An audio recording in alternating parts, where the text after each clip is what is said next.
Hallelujah! Hallelujah! Magandang umaga po sa ating lahat. Good morning.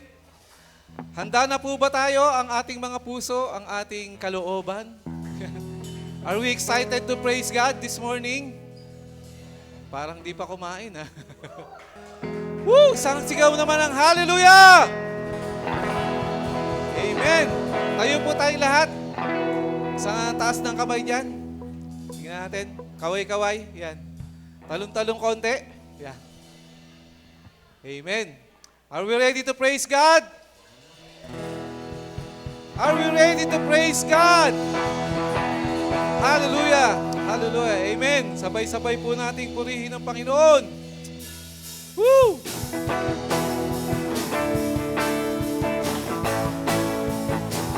Batong di matitibag.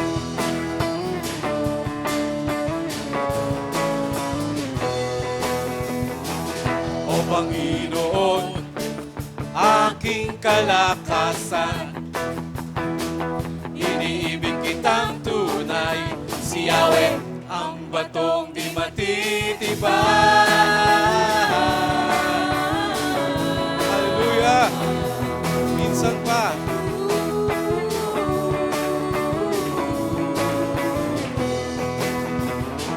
O Panginoon, aking kalakasan, iniibig kitang tunay, si Yahweh ang batong di matitibag.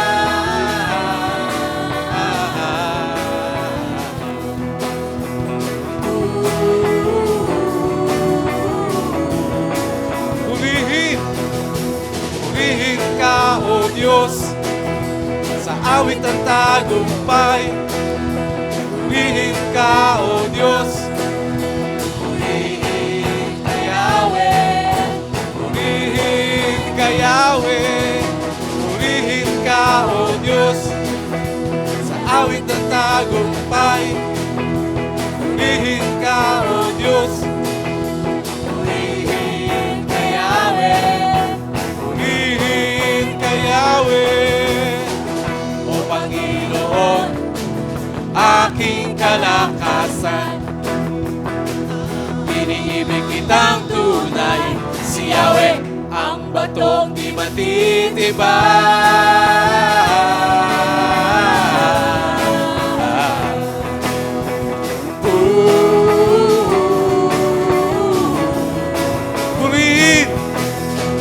Purihin ka, O Diyos, sa awit ng tagumpay. Purihin ka, O Diyos, purihin ka, Yahweh. Purihin ka, Yahweh. Purihin ka, O Diyos, sa awit ng tagumpay. Purihin ka, O Diyos, purihin ka, Yahweh. Once again, purihin si Yahweh. Purihin ka, O Diyos, sa awit ng tagumpay. Purihin ka, O Diyos, purihin ka, Yahweh. Purihin ka, Yahweh. O Panginoon, aking kalakasan, iniibig kitang tunay, si Yahweh ang batong di matitibag.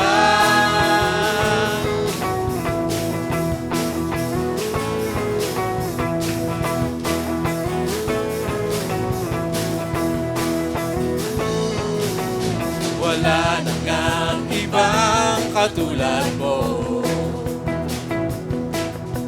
Wala na ngang iba na hihigit pa sa'yo. Ikaw ang Diyos magpakailanman, ang may likha ng lupa at kalangitan. Wala na ngang ibang katulad mo. Minsan pa, walang ibang katulad mo. Wala na ngang ibang katulad mo. Wala na ngang iba na hihigit pa sa'yo. Ikaw ang Diyos magpakailanman,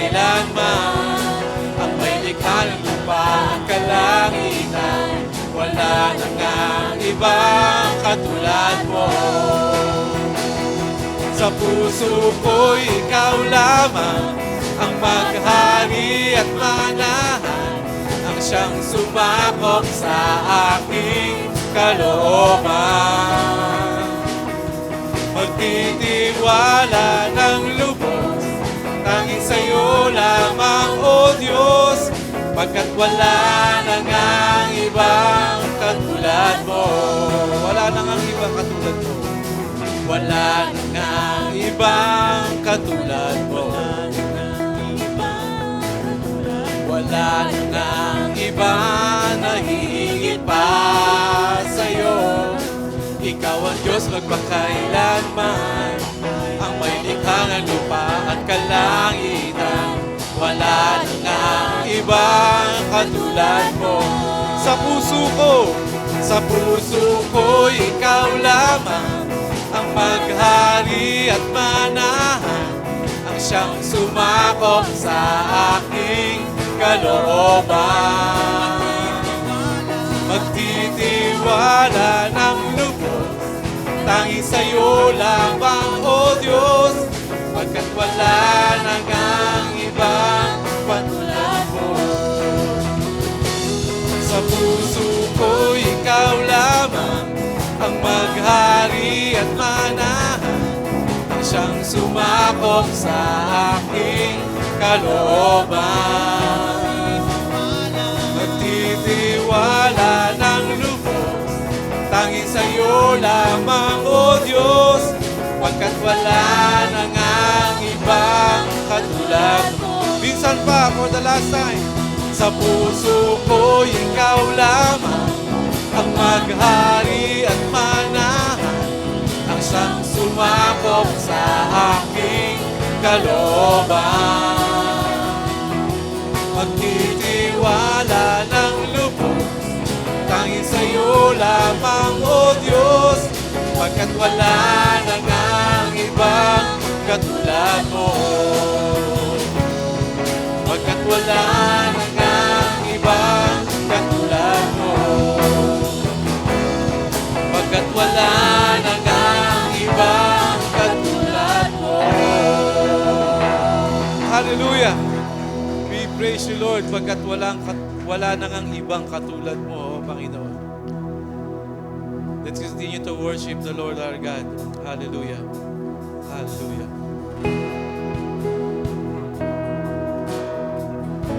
Hallelujah!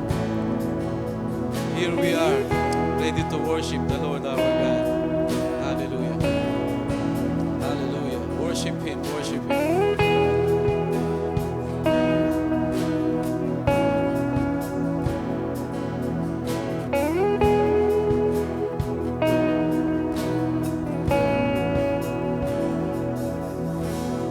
Light of the world, you step down into darkness. Open my eyes, let me see. You just made this heart adore you. Hope of a life spent with you. Here I am.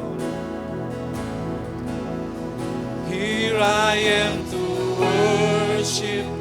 Here I am to bow down. Here I am to say that you're my God. You're altogether lovely, altogether worthy, altogether wonderful to me. King of all days, oh so highly exalted, glorious in heaven above. Humbly you came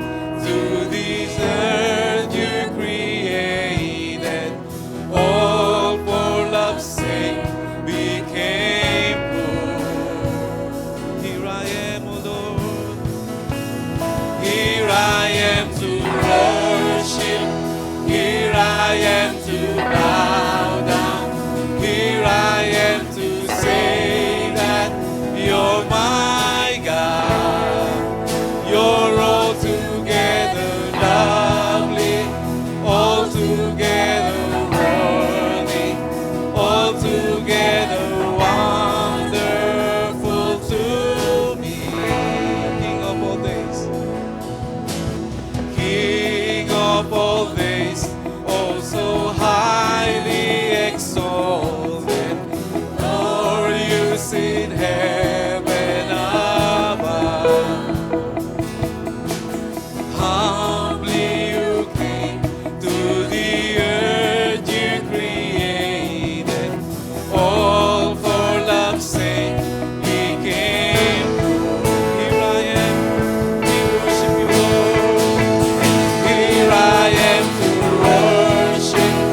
Here I am to bow down. Here I am to say that you're my God.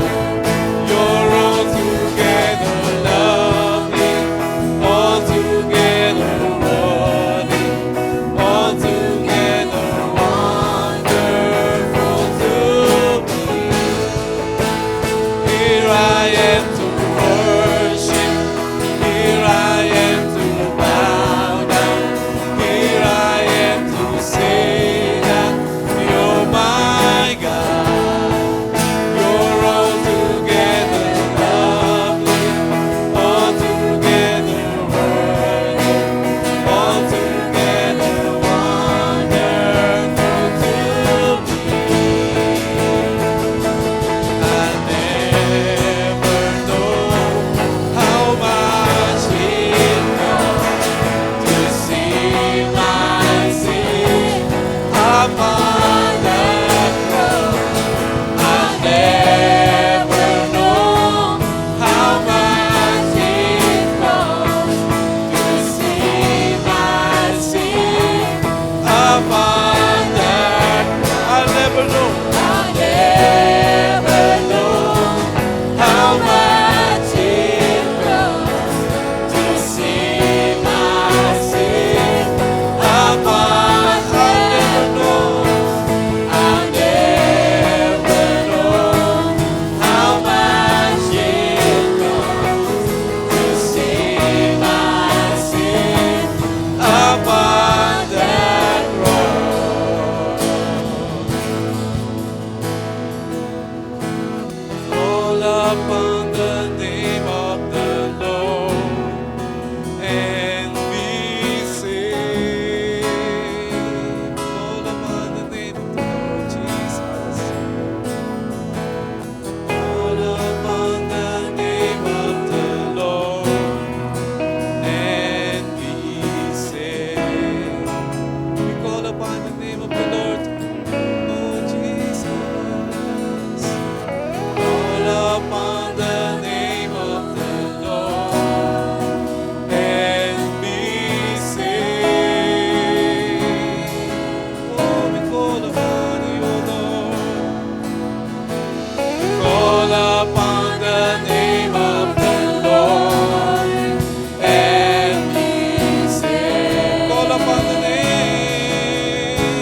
name, O Lord. Hallelujah. The name above all names, the same yesterday, today, and forever. Hallelujah. I'm calling on the God of Jacob,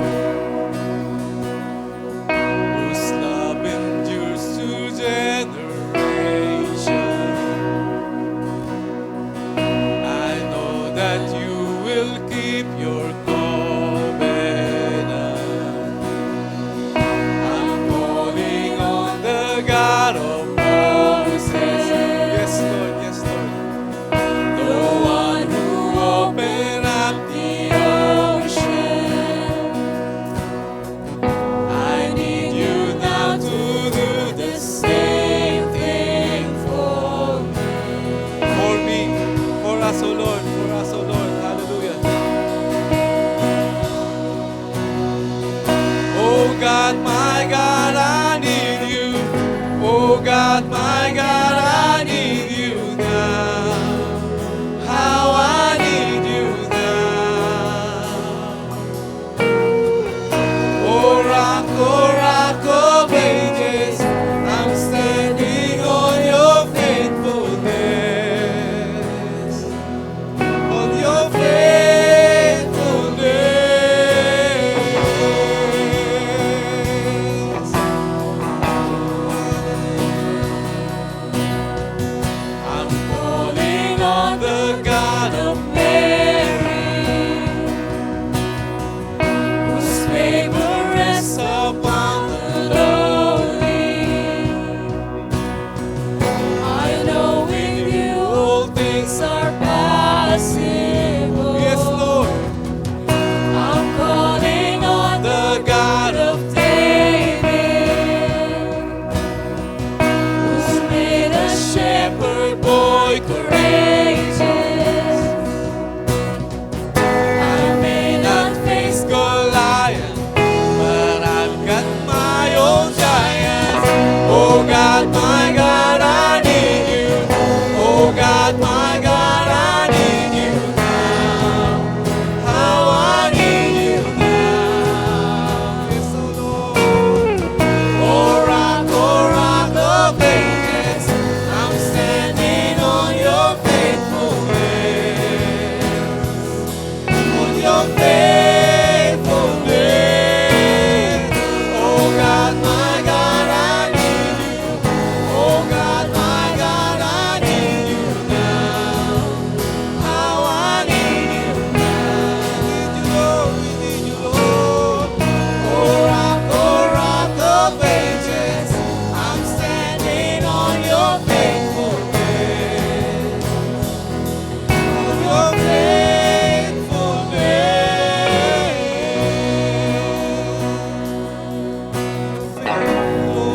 You're faithful, oh God.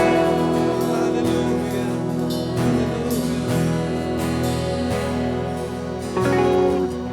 You hear your children, you hear your children. You are the same God. You are the same God. You answer prayers back then, and you will answer now. You are the same God. You are the same. Yes, you are the same God. You are providing. You are providing now. Yes, you are the same God. You move in power, then God move in power now. You are the same God. You are the same God. You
pages. I'm standing on your faithfulness. On your faithfulness. Oh God, my God, I need you. Oh God, my God, I need you. We need you now, Lord. I need you. How I need you, Lord. Oh rock of ages, I'm standing on your faithfulness. On your faithfulness. Declare the faithfulness of the Lord. You are faithful, Lord. You are faithful then. You are faithful now. You are the same yesterday, today, and forever, O Lord. Hallelujah. And we need you now, Lord. Hallelujah. Oh, you're the same God. You're the same God. The God of Joseph, the God of Jacob, the God of Moses. You're the healer. You're the baptizer. And you're the soon coming King, O Lord. You're a Savior. And we thank you, God. You're the same, Lord. You're the same, Lord. Hallelujah. Hallelujah. Oh, hallelujah. Oh, we need you, Lord. We need you, Lord. And we offer all, Lord, to you. Sa'yo lamang, Panginoon. Ikaw lamang ang pupurihin. Hallelujah. Declare it, declare it, declare it. Oh, you're the same God. Hallelujah, hallelujah. Oh, we praise you,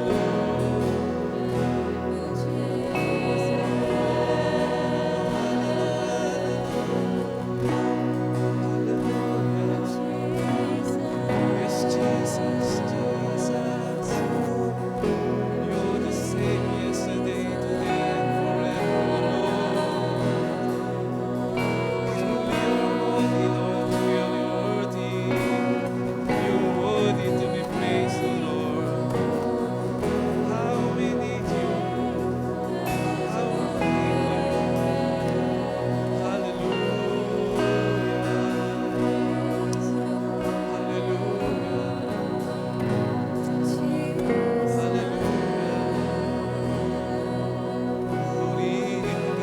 Purihin ka, Panginoon.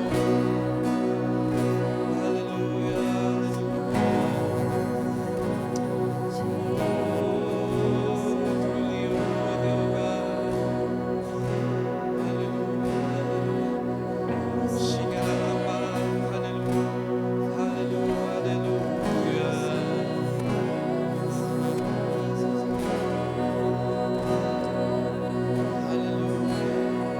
Amen, amen. Hallelujah. Pinupuri ka namin, Panginoon. Hallelujah. And pinasasalamatan ka namin, O Lord, sa iyong presensya, Panginoon. Hallelujah. Maraming salamat, Panginoon. Hallelujah. Truly, you're the same God and you're all praise are to you lang, O Panginoon. Wala nang iba. Sa iyo lamang namin tataas lahat ng papuri, lahat ng pasasalamat, O Lord. And at mula ngayon, Lord, our lives will never be the same for you are with us, O God. Hallelujah. Oh, itinataas namin lahat ng gagawin pa namin sa umagang ito, Lord. Hallelujah. We lift them up to you, Lord. And anumang hindrance, O God, hallelujah, na maghaharang, magdidistract sa amin to draw near to you, Lord. In Jesus' name, we rebuke it, O God, hallelujah. And we claim all the blessings, lahat ng blessings, O Lord, through your words, O God, hallelujah. We claim it, and we thank you, Lord. In Jesus' name, hallelujah, hallelujah, hallelujah. Praise you, Lord. Palakpakan natin ang Panginoon. Hallelujah. Hallelujah. are worthy to be praised and honored. Hallelujah. To God be the glory. Amen, amen. Makakapupo tayo.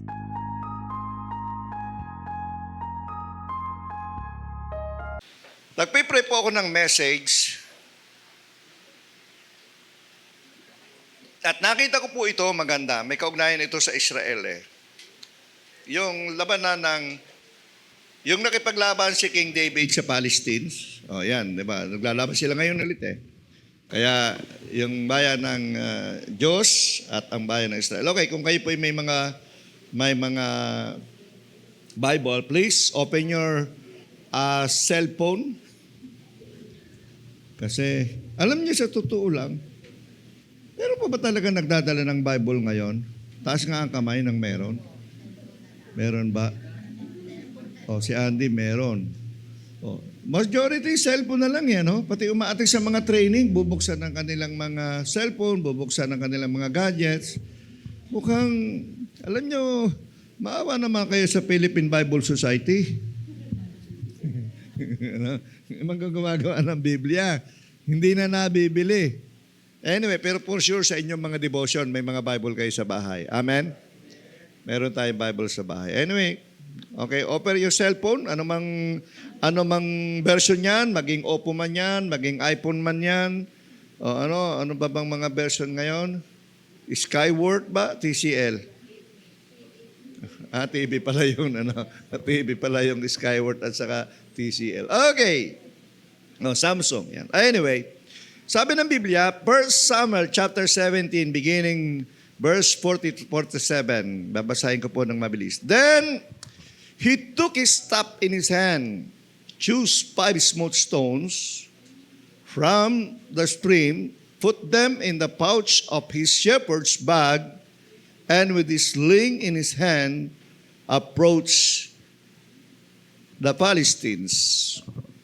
Ayan, 40. David said to the Philistines, you come against me with sword and spear and javelin, but I come against you in the name of the Lord Almighty, the God of the armies of Israel, whom you have defied. This day the Lord will deliver you into my hands, and I'll struck you down, cut off your head. This very day I will give the carcasses of the Palestinian army to the birds and the wild animals, and the whole world will know that there is God in Israel. All those gathered here will know that it is not by sword or spear that the Lord saves, for the battle is the Lord, and He will give all of you into our hands. Dapat ito ang sabihin ng Israel sa mga kalaban niyang Hamas. Di ba, no? Doon sa mga Hamas, dapat ito ang kanilang sabihin that there is God in Israel. So, ang title natin ay The Power of 5 Smooth Stones. Oh, note, ayoko po ng allegorizing. Lilinawin ko lang. Yun pong bato na pinulot ni King David na 5 ay ordinaryong bato. Ang kapangyarihan po ng bato ay nasa kamay ni King David at nasa Diyos. Amen? Although, kasi nga minsan hindi po natin naiwasan minsan yung mga nagtuturo ng Biblia, yung tinatawag na allegorizing. Halimbawa, bato. Alam niyo po ba na ang bato ay napakalaki? Pag binasa niyo po ang Biblia from Genesis to Revelation, marami kayong mga klaseng bato. Halimbawa, sinong nagtayo ng 12 bato na simbolo ng Israel? Si Jacob. O di ba, nung naglalakbay siya, nung lumay sa kanila, o di ba, naglagay siya ng 12 bato. Di ba? Ang Lord, gumawa siya ng tablet stone. Tama? Sa New Testament, si Moises, maraming beses, biniyak niya yung rock at dumaan ng tubig doon sa gitna ng bato. Nakita niyo doon sa Facebook na yung bato na malaking bato na pinalo daw ni Moises yun at doon daw lumabas yung tubig. O, di ba? Nakita niyo sa Facebook nakalagay, no? Ewan ko kung ito yung talaga. Hindi ko sure, pero sa pinakikita nila yon. Wala ho ako noon, kaya hindi ko masasabi kung talagang yon. Sabi lang nila. Okay. Sa New Testament, si Pedro, tinawag na rock. Di ba? At sa New Testament, Jesus Christ is the cornerstone. The living stone. Si Christ mismo. O, di ba maraming yung bato? Kaya si King David, pumulot siya ng 5 smooth stone. Kasi pag sinabi natin, nako, mamaya, baka sabihin yung, nako, ang Holy Spirit pala yung bato. Hindi yon, ha? Kasi yun ang gagamitin nating halimbawa. Pero, gusto ko pong linawin, without any allegorizing, yung batong pinulot ni King David ay ordinaryong bato na ibinala, pambala sa terador. Isa lang naman yung tumama kay Goliath. Bakit 5? Siyempre, kailangan ng reserba. Di ba? Kailangan ng backup. So, pumulot siya ng 5, nilagay doon sa kanyang bag. Ay, sabi nung binasa natin, yung bag na ginagamit. Yung yung tawag doon sa bag na yon? Yun yung body bag. O, di ba may body bag tayo ngayon? Tama? O, dati noon, ang nakabag lang, mga babae. Ngayon, pati mga lalaki, nakabag na yung body bag. So, may mga lalagyan ng cellphone, ng mga wallets, kung ng mga paraphernalia. So, si King David, as a shepherd, may body bag din siyang dala. No? Yung mga lumang picture nung araw, makikita yung body bag, no? Tama yung, tingnan nyo yung mga unang tao nung araw, may body bag din sila, nagawa sa balat ng hayop. Okay? So, yun yung titingnan natin. 5 smooth stone. 5 lang yan, babilisan natin. Oh, okay. So, tingnan natin, ha? Ang una, tingnan natin. Huwag natin kalilimutan that the Christ is the living stone, the cornerstone. Ibig po sabihin, siya yung foundation, si Christ. Yung church ngayon, yung church, hindi yung building, it's not the building. The church, tao, yung kapulungan ng mga tao, group of people, yung church. Tayo mismo, yung sinabi ni Paul. Yung tao, yung kapulungan ng mga tao, yun yung tunay na church. At ang ating pundasyon ay si Christ, the living stone. Yung panulukang bato. Okay, yan. Dito ka, at itira yung boyfriend mo.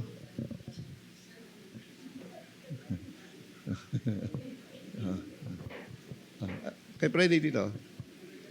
Nandito yung girlfriend mo, kay Freddy. Yung dati mong girlfriend. Yan. Ex-girlfriend, ex-boyfriend and ex-girlfriend. Okay, note. Number 1. Number 1, ha? Anyway, bago kung baka kalimutan ko na ito mamaya. Okay, note. Next week, patalastas uli. Next week, anniversary natin. You are all invited. Pwede po kayo mag-imbita. Tama ba? Hello? At ang maganda po, ang good news sa ating anniversary, may libreng lunch. Tama? Ang church po magluluto ng menudo at saka ng lumpiang Shanghai. Paborito ro kasi ng mga bata yung lumpiang Shanghai. Note, hindi bawal ang mag-share ng food. By department o by development, si John Elton may tinagsak na. Ang youth daw magdadala ng 2 bilaong pansit. Yung ba'y pinakaisahan na ng youth o si Elton lang? Youth. Napagkaisahan nyo na ba yun? Si Elton po ay magbibigay ng 2 bilaong pansit. Yan. May pansit na. Yan. Ibig sabihin, pwede po kayong mag-share pero hindi naman po, you are not obligated. Pero voluntary, pwede po. So yun na. Sa next week, siguro mahaba-haba ang ating service. Baka abutin tayo ng mga 12:01, ganyan. Huwag po kayong madaling umuwi. Magla-lunch together tayo dito sa church. So, fellowship lang. Ganun lang tayo kasimple. Pwede rin kayong mag-imbita para magsalo-salo lang tayo. So, for sure po, next week ay anniversary natin at punong-puno raw po tayo ng mga 3 special number. 3, marami daw. Anyway, yun po. Binanggit ko lang sa inyo kanina. Ngayon, baka po kasi sabihin yung, naku, pwede palang magdala ng pagkain. Yung iba kasi masama ang kalooban pag hindi nag-share ng food . Oo, pag hindi nagdala. Totoo. Oo, talagang gusto nila magdala ng pagkain eh. Ano? Siguro, mag-ano tayo mamaya. Okay. Number 1, balik po tayo sa pag-aaral. By the power of, ano yan? Title ko? Smooth stone.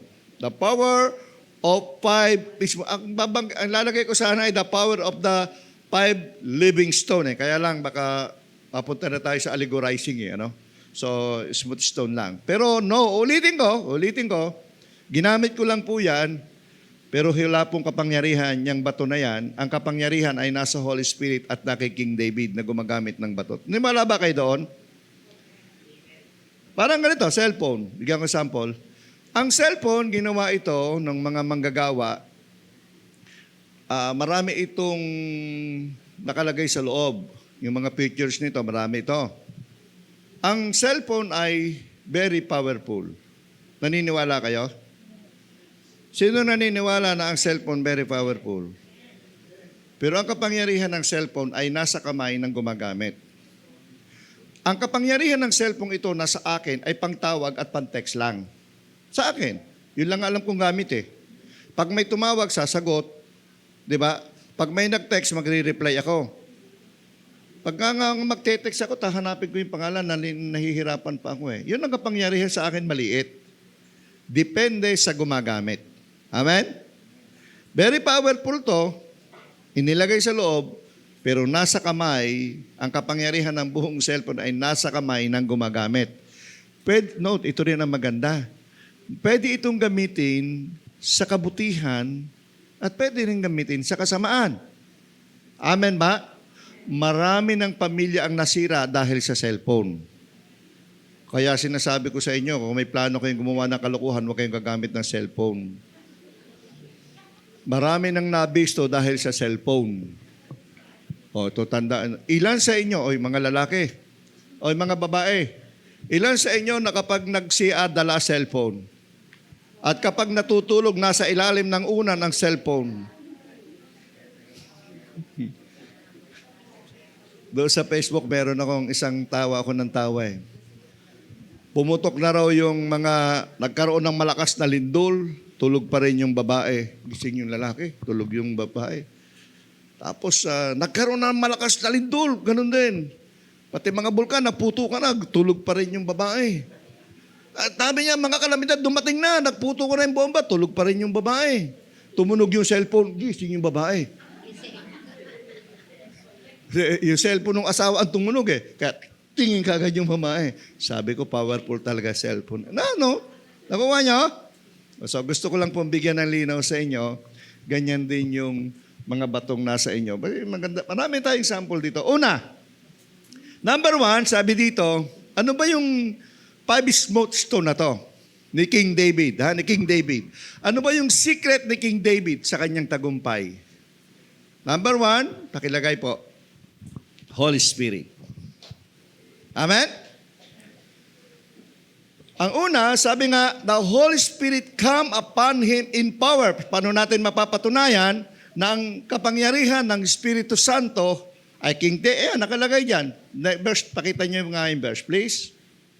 Sabi niyan, sa Samuel, nakalagay dyan, so Samuel took the horn of oil and anointed with him in the presence of his brothers.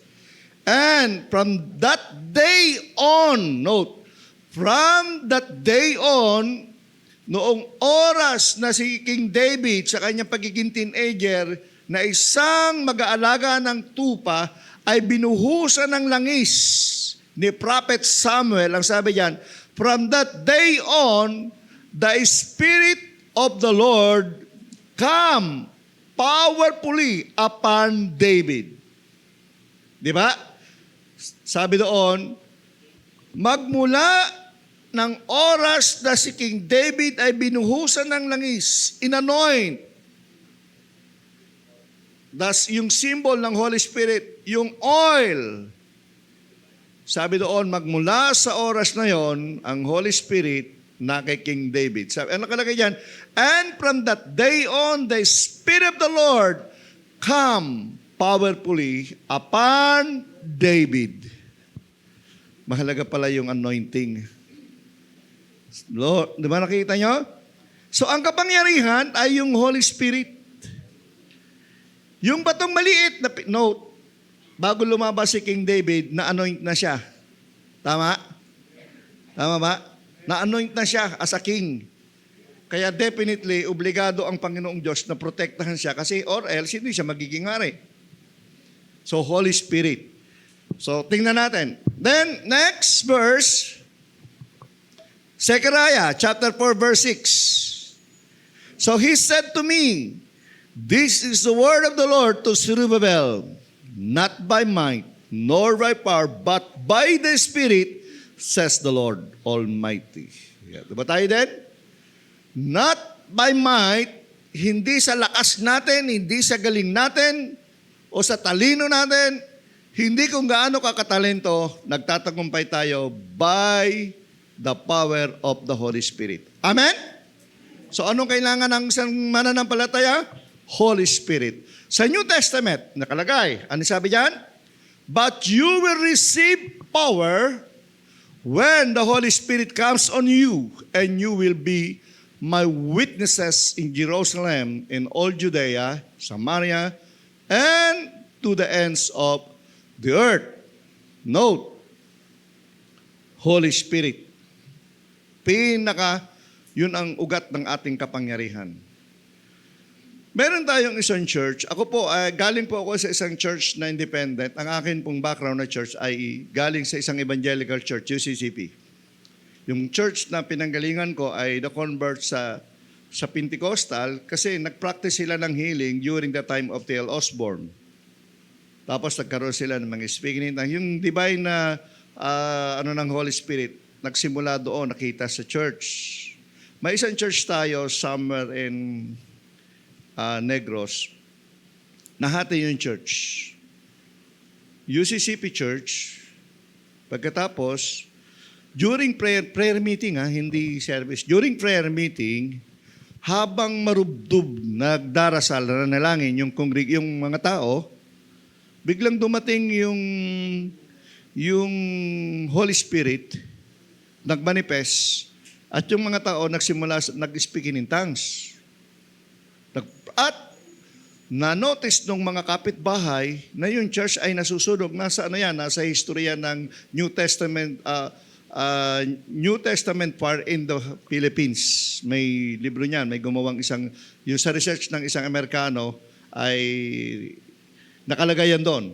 Nakapicture yan. Isang church natin, somewhere in Negros. Sabi doon, yung mga tao nagpuntahan, may dalang mga timba ng tubig. Yes, may dalang mga timba ng tubig kasi nakita nila yung church sa kanilang community nag-aapoy. Nagliliyab. So tutulong yung mga kapitbahay, may dalang mga tubig, may dalang timba ng tubig. Hindi ko lang alam kung may bumbero kasi medyo liblib na lugar. Hindi ko alam kung may bumbero. Pero ang malina, yung mga tao, may dalang mga timba ng tubig. At pagdating nila sa church, nagulat sila, wala na mga apoy. Pero nakikita nila na ang simbahan nagliliyab. Gawa pa yun sa light materials.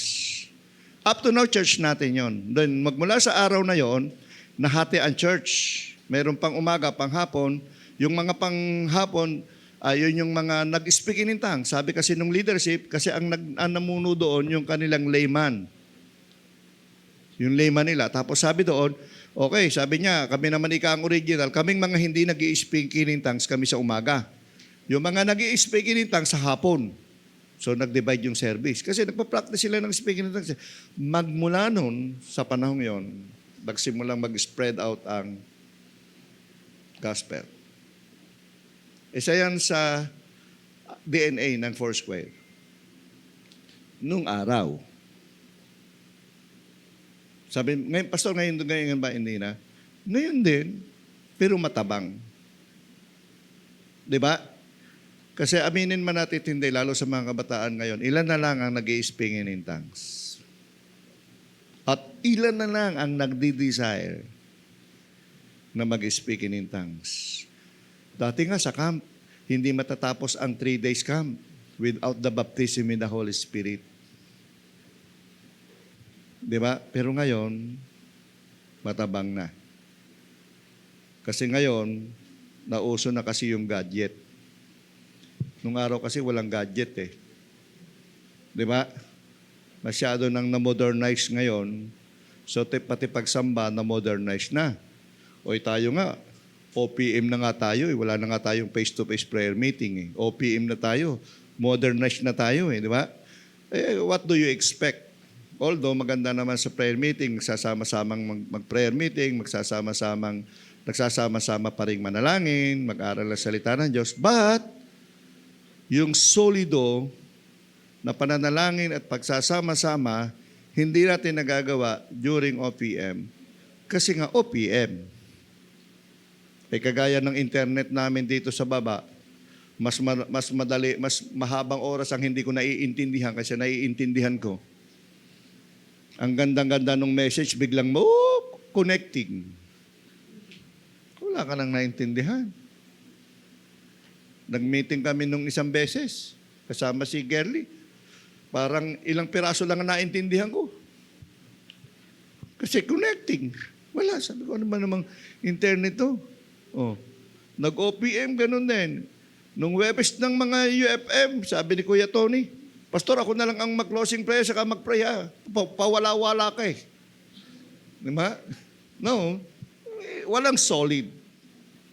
Pero ibig ko sabihin, ko binanggit yan kasi nga, yung kapangyarihan ng Espiritu Santo ay magmamanifest sa atin at dapat nang mamanifest sa atin kung mayroon kang tinatawag na solid relationship sa Diyos. Ang aking ibig sabihin na yung ating intimacy sa Panginoon. Amen? At kahit prayer meeting, kahit mga prayer and fasting o mga overnights, nagmamanifest ang Holy Spirit. Ako, may karanasan po kami doon ng araw ng mga, high school, nung ang panahon ng high school time namin, meron. Nung college time, alam mo ba, may karanasan kami somewhere in Muntinlupa noon na nagkaroon kami ng retreat, yung Jesus Friends Ministry, campus ministry namin. Sa paligid, as in sa paligid, ang lakas ng ulan. Maririnig mo doon sa patak ng yero yung lakas ng ulan. Pero doon sa lugar namin, kasi nandun kami sa gilid ng simbahan natin sa Muntinlupa, sa Campo 1, walang ulan. May konting tilapsik ng ulan. Pero doon sa paligid, ang lakas ng ulan. Tapos, kasi may baptism with the Holy Spirit kami noon. At note, ang nag-lead sa amin ng baptism with the Holy Spirit ay isang Baptist pastor. Conservative Baptist pastor na kapag nag-speak in things ka, sa demonyo yan. Pero nung naranasan niya yon, siya mismo yung nag-lead. Isang retired colonel Baptist na nagpastor at siya naming inimbita. Lahat ng mga kabataan na kasama namin, ang sabi lang niya noon, Lord, mag-start kayong mag-worship kay Lord. Kumanta kami ng This is the day that the Lord has made. At saka yung Alive, joyful. Then, after nung kanta ng joyful, then sabi niya, sige, let's worship the Lord from the heart. Start worship the Lord. And everybody is speaking in tongues. Wow, sabi ko nung. Hindi na nagagawa natin ngayon Remember, not by might, nor by power, sabi diyan, but by the Holy Spirit. Si King David ay naging victorious and the great king of Israel because of his anointing. Amen? Amen ba? So, ano kailangan natin? Holy Spirit. Number 2, anong isang nakita natin? Sa second, ang tawag ko dito, in order to win the battle, we need the Holy Spirit. Second, in order to win the battle, anong kaya na kay King David? Faith in the Lord. Faith. Ito yung tinatawag nating trust. Bakit? Si King David, he has a heart of God that causes him to seek God and does not his face. Di ba? Ibig sabihin, mayroon siyang, kilala naman natin si King David. Amen? Anong tawag kay King David? The man under his own heart, di ba? Ibig sabihin, in terms of worship, sa kasaysayan ng Biblia, King David is number 1 pagdating sa pagsamba, yung intimacy niya kay Lord. So ang kailangan pala natin, yung ating pagtitiwala sa Diyos, ay may kalakip. Yung ating intimacy sa Lord, yung ating pananampalataya sa Lord, what I mean ay may kalakip na marubdob na pagsamba. Sabi nga, but the Lord said to Samuel, do not consider his appearance or his height, for I have rejected him. The Lord does not look at the things people look at, but people look at the outward appearance, but the Lord look at the heart. Ano nakita ng Panginoon kay King David? His heart. Ano yung importante? Yung pusong nagtitiwala sa Diyos. Yung puso na hindi lang basta nagtitiwala, yung worshiping heart kay King David. Nakita ni King, although si King David ay isang matipunong lalaki, at ang sabi doon ay gwapo, handsome, nakalagay, mababasa nyo naman eh. Kasi kung si King David ay hindi gwapo, hindi siya magugustuhan ng asawa ni Nino. Sino yung tumukso sa kanya? Asawa ni? Bibigyan kayo ng chocolate at titire. Hindi. Asawa ni Potiphar. Di ba? Hello? Asawa ni? Oh, pati ako nalito. Asawa ni? Sino? Yung si Bathsheba, asawa ni Uriah, inagaw. Pero yung nagpakulong kay King David, di ba nakulong si King David? Di ba binenta siya sa Egypt? Kay Potiphar. Sorry pa. Nalito na ako. No. Nalito na ako. Oo nga, binabanggit ko pala si Joseph eh. Nawala talaga ako. Dala ho ng puyat yan at saka pagod. Oo. Dala ko ng pugpa. Oo. Si Bathsheba, si King David. Si King David po kasi, may ilang asawa si King David? Madami siyang asawa, di ba? Kasi nga, handsome si King David eh. Marami siyang, masama, di ba? Ay, nawala tuloy ako doon, sinasabi ko na. Buti na lang nakikinig talaga kayo eh. Anyway, ganito. Si King David po ay isang matipunong lalaki. Guwapo siya. Pag binasa niyo ang Biblia. Pero, ang tiningnan ng Panginoon kay King David ay hindi yung kanyang physical appearance. Ang tiningnan ni King David sa kanya, ang tiningnan ng Diyos kay King David ay ang puso niya. Heart. Ano? Heart talaga. Nawawala ako sa sarili ko. Maglilibing na naman kami sa Tuesday eh. No? May patay na naman kami. Oho, kaya medyo bukas balik na naman kami ng Batangas kasi Tuesday lilibing na naman kami. Yung kilala niyo yung bunsong kapatid ni Mrs. Yung nag-alaga kay Mrs. nung may sakit, nakasama namin, yung asawa niya namatay. Last Thursday, si Bernard. At high blood po yun, tsaka mataas ang kolesterol, pero namatay po sabi ng doktor, sa pako, sa tetano. Maliit na butas lang. Sa tetano daw namatay eh. Sa tetano daw. Pero hindi nila sure. Kasi ang kwento ko, ito nawala, may kwento akong konti. Naglilinis daw ko doon sa bakuran, nagsisilab ng mga damo-damo.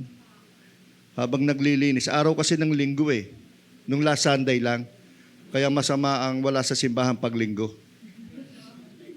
So naglilinis ng bakuran. Nung maglilinis ng bakuran, may naapakan daw bato. Pero sa totoo, nung naglilinis, hindi nagpatabi-tabi po. Naapakan ang ulo ng nuno sa punso. Nagalit, tinusok yung paa. Namatay. Yun yung kwento ko. Hindi ho, yun yung nangyari. Ang nangyari ho doon talaga, masama ang wala pag-araw ng linggo, masama ang wala sa loob ng simbahan. Di ba? Remember King David? Sabi nga, staying at home in a wrong time. Si King David nahulog sa tukso kay Bathsheba. Yan, tama na ako dyan. Tama? Di ba si King David? Kaya nga, ang title ko doon sa preaching kong yon is staying at home in a wrong time. Dapat nasa simbahan ka, nasa bahay ka. Natukso ka tuloy. Amen? Kaya sabi ko nga, pag sa simbahan kayo, dapat sa simbahan, pag nasa gawain, nasa gawain. Pag nasa bahay o nasa ibang lugar, delikado yon. Amen ba? Okay, next. Next. Punta na tayo dito. So, ang kailangan ni King David, ang pangalawa, sabi nga, what we really need in a time of battle, in order to win the victory, we need faith. Yung una, we need the Holy Spirit. Pangalawa, we need faith. So, madali lang tandaan, ha? Ito. Madali lang po ito. Una, number 3. Pangatlong dapat yung tandaan. In order to win the battle, we need courage. Tapang. Lakas ng loob. He has confidence in the Lord's power. Had been strengthened by his memory, memory of previous time when he had prayed for and experienced God's deliverance. Yan. Yan yung ginagawa ni King David. Magmula po nung si King David ay magtagumpay laban kay Goliath, nagsimula na po ang kanyang problema sa buhay, ang mabigat na problema. Naniwala ba kayo doon? Kasi, magmula na nung nanalo siya, doon na siya tumira kay King Saul. Naging warrior siya, naging general siya, kinainggitan siya ng king, pinapatay siya. Kaya mostly yung mga prayer ni King David sa Psalms, karanasan niya yon habang nagtatago siya kay King Saul.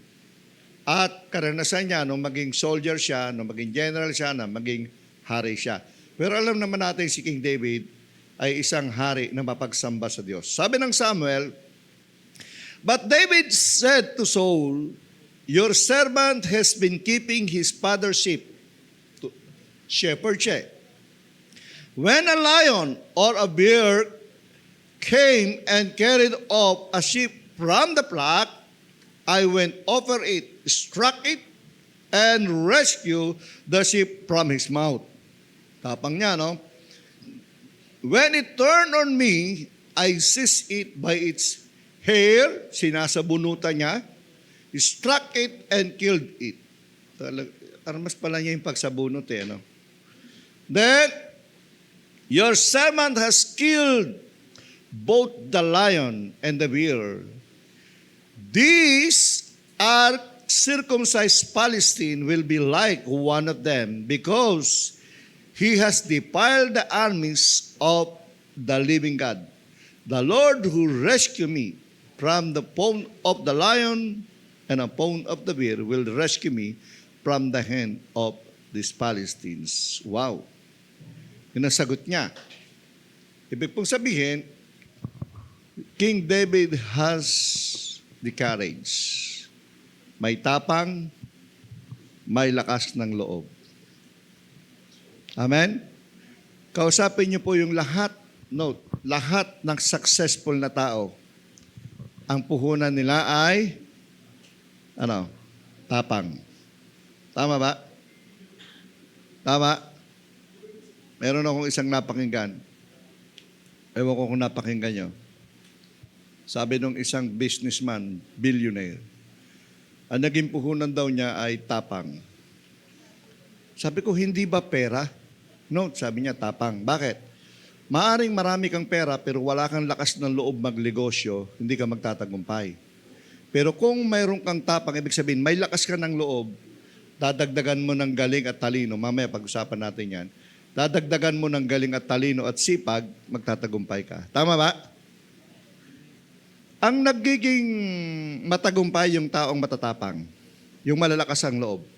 Amen? Hello? Tama ba? Parang hindi kayo naniniwala sa akin. Minsan lang ako nagkamali kanina kay Putipar Parang ayaw nyo nang maniwala. Hello? Sa isang tao, kung gusto mong maging matagumpay, kailangan mo ng tapang. In order to win the battle, we need courage. So kasama yan doon sa 5 small stone.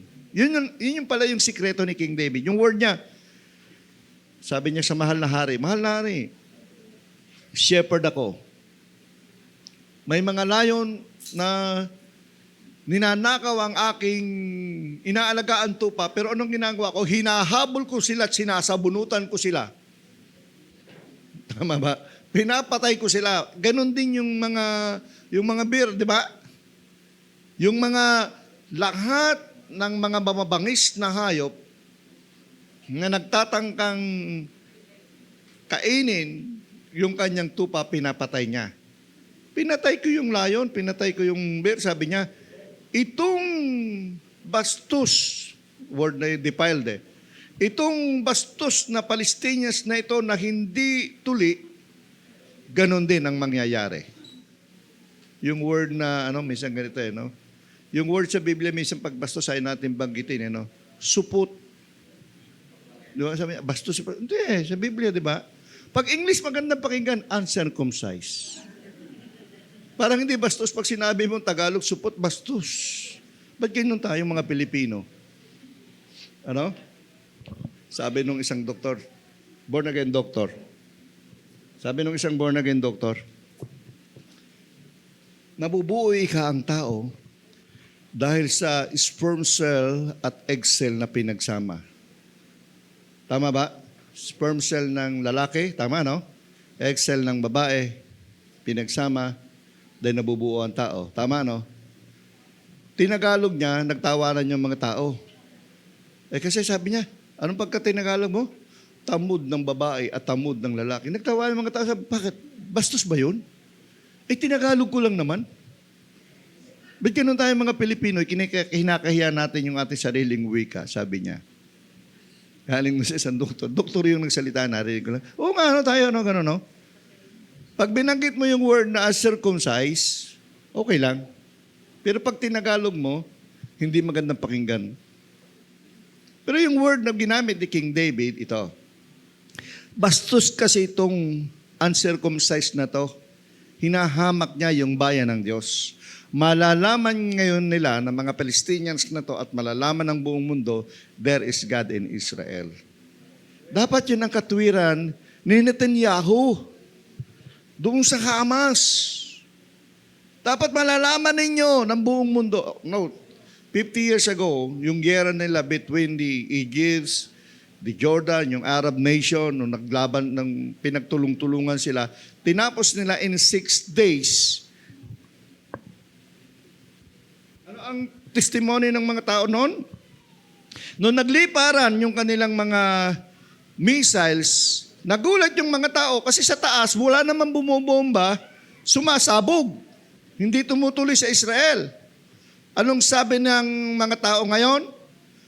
Kasi ang galing talaga ng gamit ng Israel, yung kanilang Iron Dome. Yun daw ang isa sa pinakamalupit na gamit ng Israel, yung Iron Dome na nag-i-intercept ng mga missiles. O tingnan mo, nawala na ang glory sa Lord, napunta na sa Iron Dome. Di ba? Pero hindi naman nila ginagamitan ng Iron Dome noon, sumasabog yung mga missiles sa himpapawid. O, di ba? O, kita mo, pag yumabang sila, imagine ninyo, note, dahil misa nagiging wag kayong maging overconfident, wag tayo maging overconfident. Imagine nyo, sa buong mundo, number 1 ang intelligence ng Israel.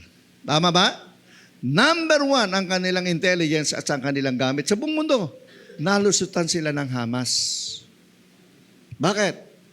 Kasi yung isang border na binabantayan nila, hindi naman doon dumaan ang Hamas.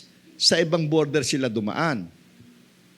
Kaya yon, namatay yung ating mga kababayan. Imagine niyo doon sa habang nagkakaroon ng concert, habang nagsasaya, 215 tao kaagad ang namatay doon. Di ba? O, mag-ingat kayo pag umatay ng concert. Hindi natin alam kung anong kinakanta. May mga artista pa ng Pilipino, di ba, doon? Na magko-concert.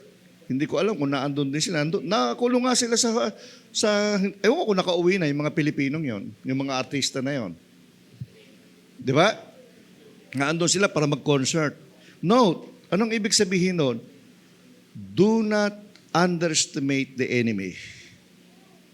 And do not be overconfident. Yun naman ang sabi ng Biblia, be wise. Note, be wise and be vigilant. Hindi sila, napakagaling ng kanilang intelligence, pero nalusutan sila. Hindi nila na-detect. Yung una, mga na-detect agad nila ay napasok sila kaagad.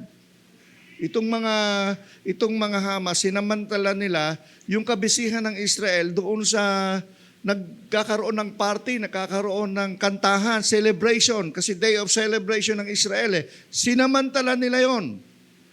Walang nagbabantay, konti lang ang nagbabantay, overconfidence. Pagpasok ng Hamas, over 1,000 people died, kasama mga Pilipino doon, kasama ang mga American, iba-ibang bansa. Hindi lang naman Israelites yung namatay doon. At ilang daang bata, di ba? So imagine natin, as a Christians, be vigilant. Be wise and vigilant. Bakit? Note, sa oras na hindi natin inaasahan, darating yung kaaway. Di ba? Sa oras na hindi natin inaasahan, darating si Christ. Amen? Be vigilant. Baka akala mo kasama ka sa rapture, hindi pala. Kaya re-recommend ako sa yung libro, What You Can Do If You Miss the Rapture. Available na po sa mga bookstores ngayon. You can buy it and you can read it. Diba? Hello? Be vigilant. Hindi natin alam kung darating si Lord at hindi rin natin alam kung kailan sasalakay ang ating enemy. Ano mang bagay na nangyayari, huwag ninyong i-underestimate. Yung pamangkin ni Celia, si Peter, si Benkoy, nung nagkukwento, pinakikinggan ko, nagkukwento doon sa kamatayan ng tatay niya kasi siya ang kasama Siya yung kasama doon sa room. Nagkukwento. Pinakikinggan ko lang, hindi naman ako kakwentuhan. Pero pinakikinggan ko lang, nakimarites ako. And I learned something doon sa kwento niya. Yes, I learned something. Kasi ganito tayo. Ilan sa atin yung hindi nakaranas na masugatan? Di ba? Di ba maraming beses sugatan tayo? Yung iba hindi natin pinapansin Tama? Ako maraming beses akong kinagat ng aso, pero never in my life na nagpa-injection ako para sa kagat ng aso. Di ba? For how many times na nasugatan na itak, napako, tapos naglalaro pa tayo doon sa bukid, doon sa ilog na marami, tama? Hindi, wala naman nangyayari.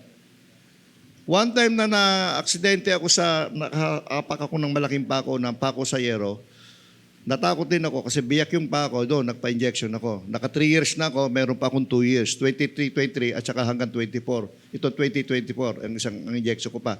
Itong 23, hindi ko pa na-neglect. Kailangan kong bumalik para magpa-injection for lifetime protection doon sa anti-tetano. Bakit? Ito natutunan ko. Ano mang sugat meron ka, gaano man kalaki at gaano man kaliit, do not underestimate. Bakit? Hindi mo alam kung yung sugat na yan may bakterya. Hindi mo alam kung yung sugat na yan may lason. At note, itong tinatanong ko, yung bang sugat ng papa mo, gaano kalaki? Hindi nga po pansin Para pong tinusok ng maliit na tamtax o nakarayon. Ang liit-liit lang po, namula lang po ng konti. Namula lang. Kaya nga po nasa ospital kasi high blood. Kaya nasa ospital kasi mataas ang kolesterol. Kaya nasa ospital kasi yung asawa ang magpapatingin sa high blood, sinamahan lang. Nagpatingin, pagdating sa doktor, anong sabi? Naku, kailangan po mataas po ang dugo nyo. Lagyan kayo ng catapres. Naku, hindi bumaba. 2 catapres, hindi bumaba. I-stake po kayo sa doktor, injection. Pag injection, medyo Tuesday on, then Wednesday, bumaba. Okay, pwede na po kayo bumalik. Pagdating ng Thursday ng umaga, bakit? Nandun sa hospital, ang pinapagumot high blood. Pero hindi na-ignore niya yung maliit na sugat. At pagdating ng madaling araw, ng Thursday, madaling araw, nanigas na yung panga niya. Yung una, nakakapagsalita, nung magtagal, hindi na. As in, ng lockdown. Sabi ng doktor, may sugat ba? Doon siya nagsalita, hirap na hirap magsalita. Sinabi niya, meron po akong sugat na kasi nakaapak po ako ng nuno sa punso. At natapilok pa po ako. Tinusok siya. Sabi ko, nakasapatos na kamedyas. Kung bato lang, hindi masusugatan. Nakasapatos nakamedyas, naka-rubber shoes Pero may tusok na maliit. So ang aming conclusion, baka yung bato may maliit na pako na siyang tumusok at wala lang. At yun yung naging dahilan ng kamatayan. Do not underestimate. Yun yung isang natutuhan ko. Tama? Oh, note, bakit ko po nabanggit yan? Kasi minsan tayo maliliit na bagay hindi natin pinapansin. Hello? Ang kasalanan ay nagsisimula sa maliit na bagay. Amen? Ang kasalanan ay nagsisimula sa maliit na bagay. Si King David nahulog sa kasalanan dahil sumulyap siya kay Bathsheba habang naliligo. Ay ang kasalanan yung second look. Yung first look hindi naman kasalanan. Kasi aksidente, nadaanan ng kanyang mata, naliligo. Ay pumikit siya Tukso, mumulat, pinagmasdan. Uy, sexy pala. And that night, ganun kabilis. At that night, pinakuha niya si Bathsheba para sipingan niya. Nagsimula lang naman, aksidente, maliit. Kasalanan bang nadaan ang iyong mata sa paliligo? Hindi naman, di ba? Kaya binalikan niya, tinitigan niya. Do not underestimate yung mga maliliit na bagay na nangyayari sa atin, kagaya din ng isang maliit na sugat na nakamamatay. Hello? Kaya nung nire-realize ko yun, sabi ko, ganun palang baksik sa sugat na hindi mo naman pinansin, cause ng iyong kamatayan. Minsan tayo rin, ang kasalanang meron tayo, doon tayo nahuhulog sa tukso at yun na nagiging cause ng ating pagkakalayo sa Diyos. Amen? So, bakit ba tayo napunta doon? Pinag-uusapan natin, kari at tapang. Tapang. Yan. Note. Okay, ito pa yung isa. Number 4. Ito, mayroon pang isang psalm. Sabi ng Psalms, the voice of the Lord is over the waters. The God of glory thunders. The Lord thunders over the mighty waters. The voice of the Lord is powerful. The voice of the Lord is majestic. Wow. Galing, ano? Yes, sinabi ni King David yan sa kanyang kapanahunan. Then, ito number 4. Ang number 4, doon sa 5 smooth stone, in order to win the battle, we need, zealousness, o hope, o passionate. Madali lang yung ating outline, ha? Ano yung una? Holy Spirit. Pangalawa ay faith. Pangatlo ay courage. Pang-apat ay zealousness o passionate. Pwedeng passionate. Pwede mong gawing hope. Pwedeng passionate. Okay, yun yung kailangan natin. Be passionate. Sabi, he has a zealous and deep concern for the honor of reputation of the Lord God of Israel. Ganun si King David. Dapat ganyan tayo. Tingnan nyo. Ano yung binasa natin kanina? Sabi yan, this day the Lord will deliver you. Excuse me. Sabi, ngayong araw na ito, ililigtas ng Diyos, sabi doon, deliver you in my hands. And I'll strike you down and cut off your head.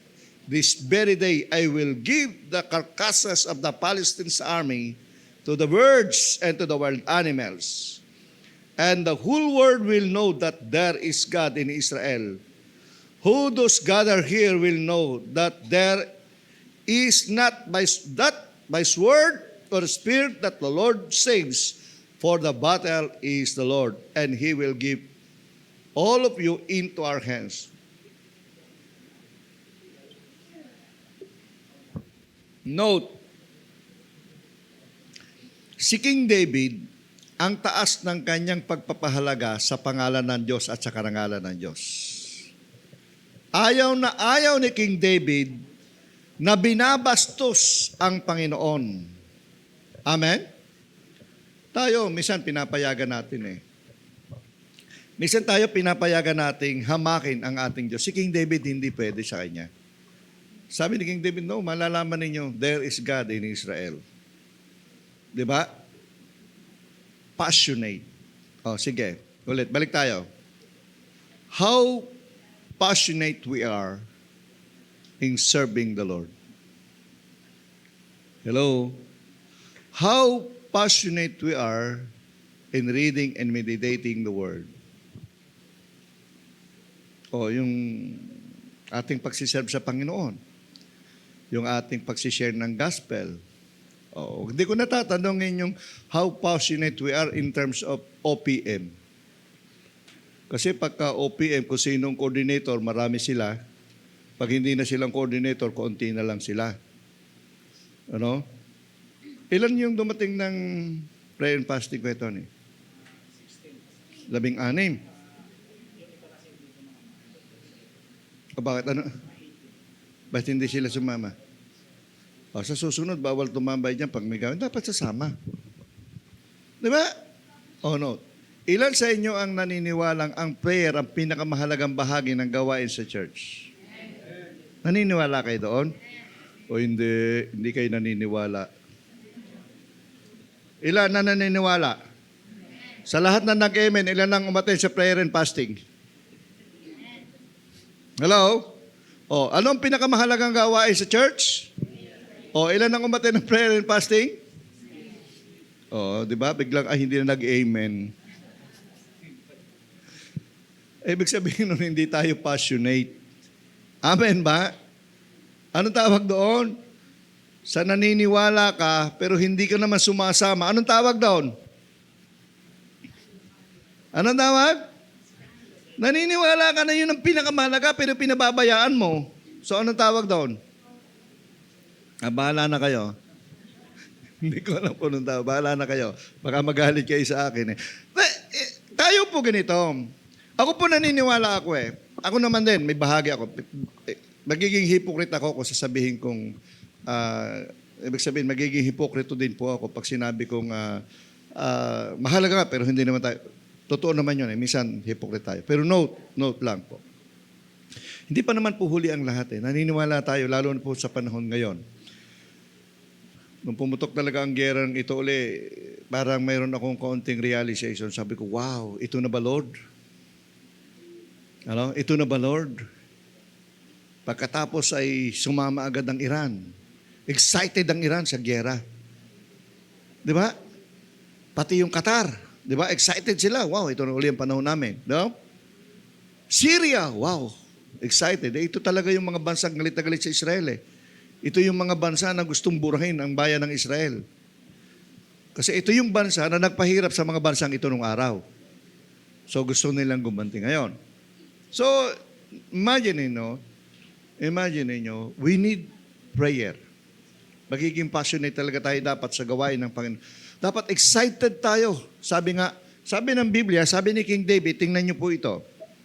Sabi niyan, He knew God by His intimacy of relationship. Kilala ni David. Alam niya ang Diyos, kilala niya ang Diyos dahil sa kanyang yung intimacy of relationship. Tama ba? Amen ba? Paano mo makikilala ang isang tao? Paano mo makikilala ang isang tao? Pag lagi mo siyang kasama. Tama ba? Pag nakakasama mo siyang lagi, sa pagtulog, sa pagkain, sa anumang ginagawa, nakikilala natin. Yung mga may asawa, kilala nila ang asawa nila eh. Meron niyang nag-away sa Facebook dahil nagpalaro eh. May kasalanan yung nagpalaro. Yung huhulaan mo yung asawa mo, naka-blindfold ka, tapos kailangan mong hulaan ang asawa mo, hindi niya nahulaan ng asawa niya, nagkamali siya ng pagpili. Di nagsimula silang magyerang mag-asawa. Sinong may kasalanan ay di yung nagpalaro. Tama ba? Ikaw ba, Kuya Tony, kamay lang ni Ate Ellen? Ako yung boses, kilala ko dati. Wala na akong asawa ngayon, kaya wala na magagalit sa akin. So note, ganito.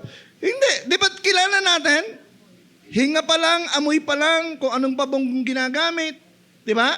Pag nahawakan lang natin, boses lang, malayo pa lang, isama mo ang iyong asawa kahit 100 tao pag nagsalita, kilala mo. Tama? Kasi lagi natin silang kasama. Ganon din ang mga nanay at tatay sa anak nila. Tama ba? Hello? Alam natin dapat kung ano yung paboritong pagkain, paboritong kulay, lahat. Yung ayaw at yung hindi nila gusto, yung hindi nila gusto at yung gusto nila, alam natin. Dahil lagi natin kasama. Amen? Si King David, kilala niya ang Diyos. Alam ni King David kung ano yung gusto ng Diyos, kung ano nagpapasaya sa Diyos. Alam ni King David kung ano yung ikinagagalit ng Diyos. Dahil yung kanyang intimacy sa Panginoon, yung kanyang relationship. And for sure, kung kagaya ni King David, na passionate tayo sa Panginoon, makikilala din natin ang Panginoon. Amen? Kagaya din ng ating pagkakilala sa ating mga mahal sa buhay, dapat kilala natin ang Diyos. Kasi sabi ni King David yan sabi niya sa Psalms, no king is saved by the size of his army. Ito yung galing sinabi ni King David dito. No king is saved by the size of his army. No warrior escape from his great strength. A horse is a vain hope for deliverance. Despite all its great strength, it cannot save. But the eyes of the Lord are on those who fear Him, on those who hope is in His unfailing love, to deliver them from the death and keep them alive in famine. We wait in hope for the Lord. He is our help and our shield. In Him our hearts rejoice, for we trust in His holy name. May your unfailing love be with us, Lord, even as we put our hope in you. Alam ni si King David, sinabi niya yan. Alam niya, not the size of his army. Di ba doon? Not the great, yung hindi yung great warriors. Not the swords. Ay dapat ito sinabi ni Netanyahu. Not the Iron Dome will save Israel. Di ba? There is God. Yung problema. Si King David, kilala niya ang God. Si Netanyahu, hindi ko alam kung ano yung relationship niya. Alam ko, Netanyahu was a soldier dati. Isa siyang matipunong, magaling ng soldier siya. But in terms of relationship sa Diyos, hindi natin alam.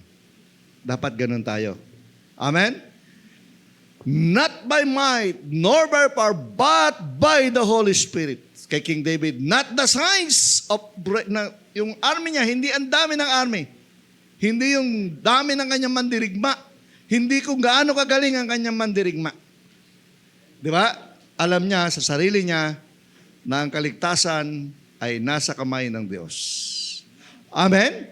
Ang tagumpay ay kung kasama natin ang Panginoon. Amen? Yes. Yun ang ni King David. Kaya dapat maging passionate tayo.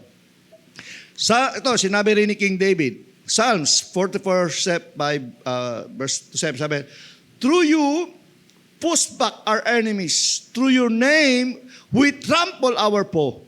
I put no trust in my bow. My sword does not bring me victory, but you give us victory over our enemies. You put our adversaries to shame. Si King David ulit nagsabi niyan. Kilala niya kasi ang Panginoon. Alam niya yung relationship niya sa Panginoon, kaya niya nabanggit yan. At dapat, as a Christian, as a believers, ganyan din tayo. Tapos anong sabi ni Paul? Si Paul may sinabi. Sabi dito, ulitin ko, sorry ha. Nandun na pala tayo sa number 5, ano?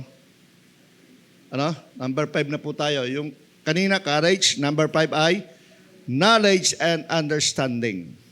O yung tinatawag nating strategies o ability. Sabi niya, he has trusted not in himself, but in God to win the victory over Goliath and the Philistines. So, yung number 5 natin ay yung ating knowledge at yung understanding. So, alam ni King David yun.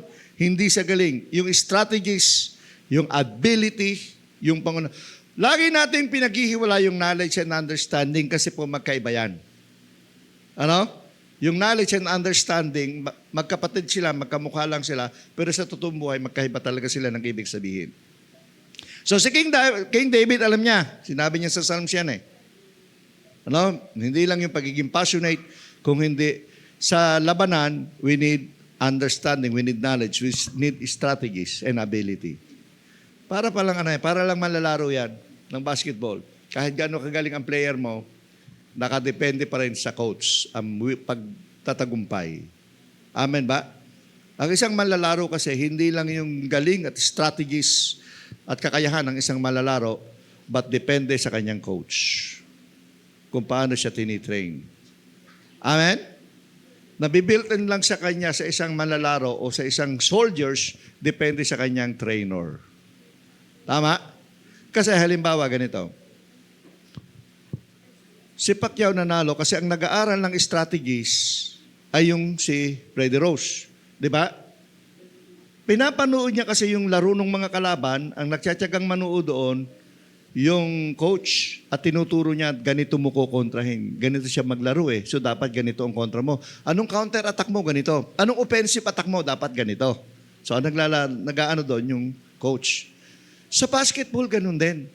Oh, ganito ang kalaban natin, ganito kalakas yan. O kayo ganito ha, dito ka pupwesto, ikaw ang sentro o ikaw ang forward, ikaw ang guard. Ganito ka tatakbo. Pag hagis ng bola, takbo ka dito. Sino nagsasabi noon? Di ba yung coach? Di ba? Kaya sila nananalo. Ganun din. As a believer, dapat magaling din yung strategies natin. Ayun, di ba? O, papasok na naman doon. Nung inaaral ko to, sabi ko, naku, marami kayong aking trabaho bilang pastor. Kasi ako magsasabi mo, ikaw ang opening prayer, ikaw ang program coordinator ngayon. So, ganun. Di ba? Ganun tayo. Kaya mahalaga ang care group. Bakit? Kasi sa care group, doon talaga tayo lalakas. Amen? Okay to, aminin nyo ganito.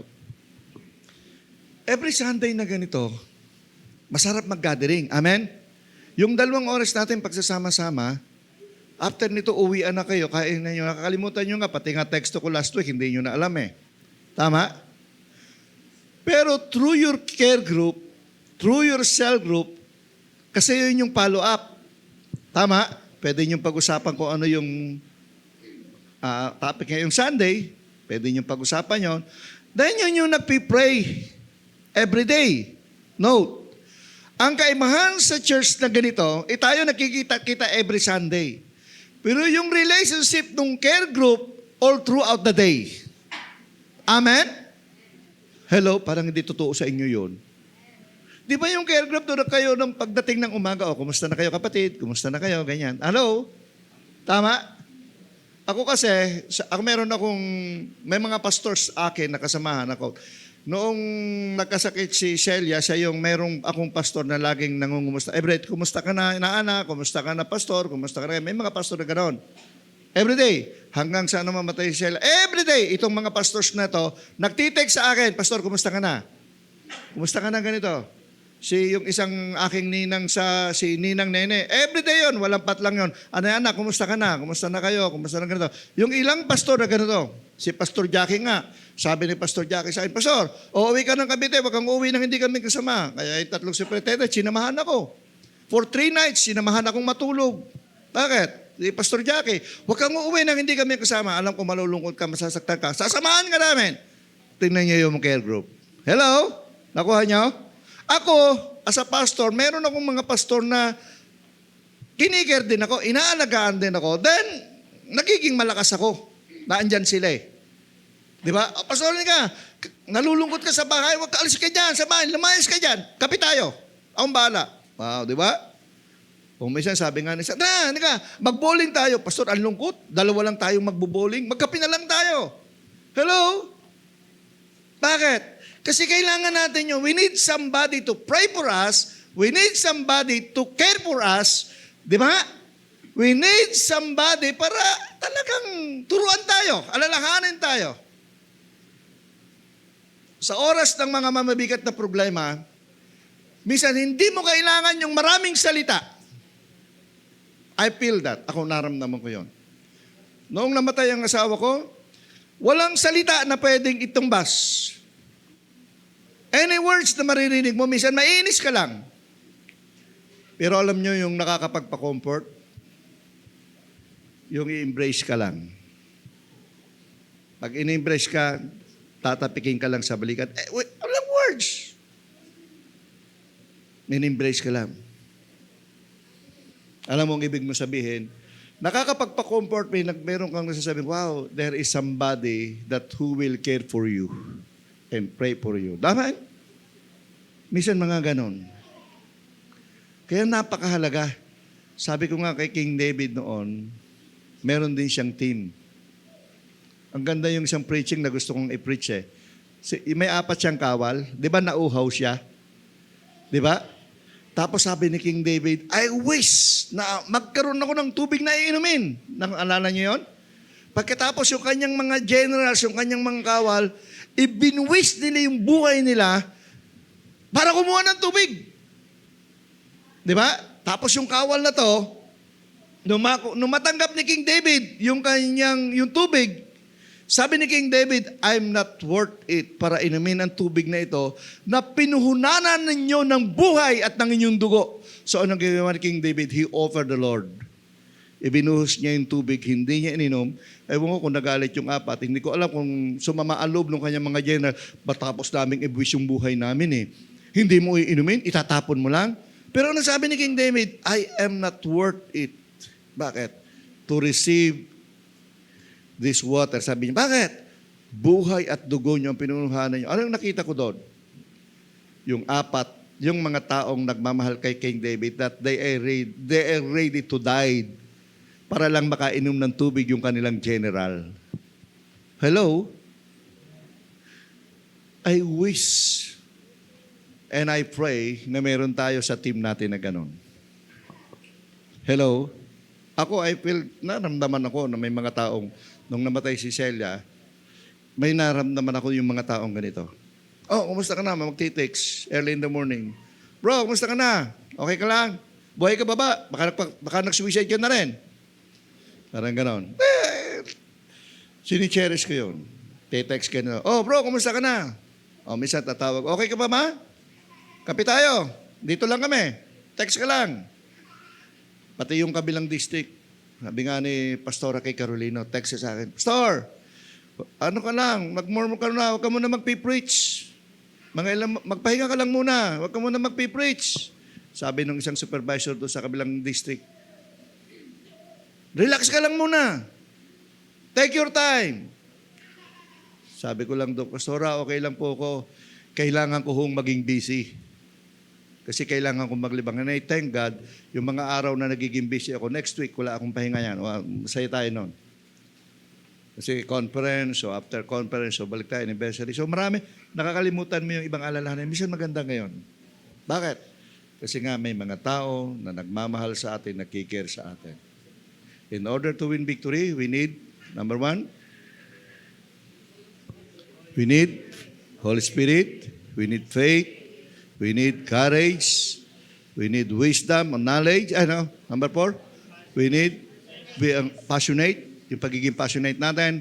And number 5, we need knowledge, understanding, and being passionate. So, ganun din. Sa susunod, kaya ako, I suggest, friend, bago tayo mag-pray, kung wala po ko yung ka-core group, please, hanap po kayo ng core group. Mga kabataan, mga kananayan, mga katatayan, we need somebody to care for us. We need somebody to pray for us. We need somebody na talagang tatapik sa atin, naakap lang. Hindi mo kailangan minsang magsalita, ulitin ko. Yung pong pag-akap, pagtapik sa balikat habang akap mo siya, napakalaking bagay po yun. In my experience, tayo po'y manalangin. Lord, salamat. Salamat po, Panginoon. Hallelujah, Jesus. Hallelujah. Tunay nga, Panginoon, na kung kami magtitiwala sa iyo. Tunay nga, Panginoon, na kung kami sasampalataya sa iyo, kami po'y magtatagumpay. Tulungan niyo po kami na kagaya ni King David, Panginoon, na ang Holy Spirit ay laging nasa amin. Lord, we win the battle, not by might, nor by power, but by the Holy Spirit of God. We need you, God. Sinabi rin, Panginoon, ni King David, hindi po yung laki ng kanya o dami ng mga sundalo. Hindi lamang, Panginoon, kung gaano katalas ang aming tabak, pero kailangan po namin, sa lahat ng oras ng buhay namin, kailangan ka po namin. Tulungan mo rin po kami na matutong magtiwala sa iyo, Panginoon, lagi. at tulungan mo rin kami na maging passionate sa lahat ng gawain. Makilala ka namin, Panginoon, sa malalim, yung intimacy namin. Give us, Lord, more wisdom, knowledge, and understanding. Upang yung mga sinasabi mo, maging sensitibo po kami. Maraming beses at maraming pagkakataon nagsasalita ka sa amin pero hindi po namin naiintindihan, hindi po namin nauunawaan. Maraming pagkakataon minsan nagbabasa kami ng Biblia pero hindi po namin na uunawaan, hindi namin na-realize na ikaw pala ang nagsasalita. Maari pong may kausap kaming mga tao, pero yung palang mga taong ito ginagamit mga Panginoon upang kausapin kami dahil may sinasabi ka sa amin, pero hindi po namin naiintindihan. Please give us wisdom, give us knowledge, give us understanding. Yung sensitivity, Lord, mula sa banal na Espiritu Santo. Kung anong sinasabi ng Espiritu Santo, tulungan mo kami. And also, Lord, give us, Lord, yung ibang mga tao na talagang ilid mo kami, Panginoon, doon sa mga tao na pwede pong magpalakas sa amin, pwede pong mag-care sa amin. At kami rin, Panginoon, makapag-care din po doon sa iba. Tulungan mo ninyo rin po na kami po ay may mga taong makikare sa amin at kami naman po ay makapag-care din po doon sa iba. Minsan hindi po kailangan ang maraming tao, ang kailangan lang po minsan ay ilang tao, pero siyang magpapalakas at mananalangin. Tulungan niyo po kami, Panginoon.